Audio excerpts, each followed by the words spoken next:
Terus buka wiper. Tengok dia pencet. Kita dah tukar dah baik. Motor pun dah tukar. Ni motor dah. Ni motor lama dah. Kita pun tukar pun tekat.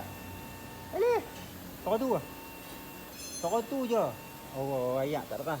Motor baru dah kan. Motor baru tukar. Motor pun baru kita tukar. Tapi tak kuat ke ayak. Okey, saya pecahkan dah dia sebab apa? Okey. Kira mari kira. Video ni tak dekat panjang sikit. Kalau mana nak tahu apa punca dia, okay, tunggu. Tengok. Rekan ni. Kat sini dia ada 3-way tau, 3-way tau. Kita kena tukar 3-way tu. Tak sangka kan. Kereta baru mula akan jadi je ni.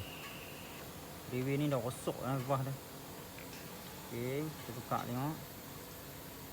Masuk sini. Customer cakap lah ayak wiper dia slow. Kena berdebu lah, selut lah. Okey. Macam ni finger. Okey, test sekali lagi. Test sekali lagi. Oh, dia padu. Oh, laju. Tekan. Okey. Okey, siap. Padu. Masalah dia ini je. Okey. Clear. Selesai masalah dia.